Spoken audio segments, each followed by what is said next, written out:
Ma'am, शुरुआत में आपने परिसीमन बिल की थोड़ी चर्चा की, लेकिन मैं चाहती हूँ कि इसका जो असर, अगर मान लीजिए ये बिल पास हो जाए, जैसा विनोद सर भी कह रहे थे कि हो सकता हो कि अगस्त के फर्स्ट वीक तक वो इस तरीके का बिल ले आए, और संख्या अगर मजबूत हो गई तो वो बिल निकाल भी ले जाएंगे। कैसा असर आप देखती हैं उत्तर दक्षिण को लेकर, सीटों को लेकर?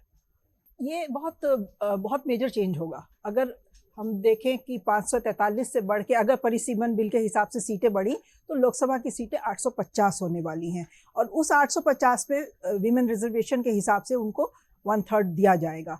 तो बिल्कुल स्वरूप ही बदल जाएगा।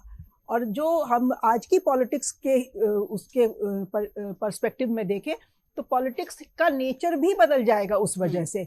जब महिलाओं को आरक्षण मिला और इतनी संख्या में महिलाएं आएंगी, और जो नॉर्थ वर्सेस साउथ का जो इक्वेशन है हम उसमें भी चेंज देखेंगे। मान लीजिए 50% कहा भी जा रहा है कि हर राज्य में 50% सीटें बढ़ जाएंगी, तो भी जनसंख्या को अगर आधार बनाया जाएगा तो नॉर्थ में ज़्यादा होंगी सीटें, इसमें कहीं कोई शक नहीं है, क्योंकि पॉपुलेशन कंट्रोल में साउथ ने थोड़ा अच्छा काम किया है कंपेयर टू नॉर्थ स्टेट्स। तो सीटें नॉर्थ में ज़्यादा होंगी, साउथ में कम होंगी, और इसके अपने अपने कयास हर पार्टी लगाती है।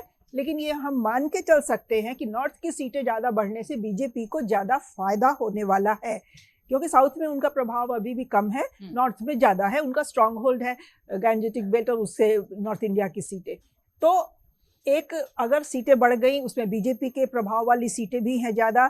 डिलिमिटेशन के फीचर अगर ऐसे हैं कि जो डेमोग्राफिक फीचर्स है वो बीजेपी को फेवर करते हैं, जिसकी की शंका कई पार्टीज लगा चुकी हैं, पहले बोल चुकी हैं कि कुछ इस तरह से डिलिमिटेशन किया जाएगा। आसाम का एक्सपीरियंस वो एग्जाम्पल देते हैं कि बिल्कुल बीजेपी के फेवर में वो जाएगा, माइनॉरिटीज का वोट नगण्य हो जाएगा, इस तरह से कहा जा रहा है। हमें नहीं पता वो किस बेसिस पे ये कह रहे हैं।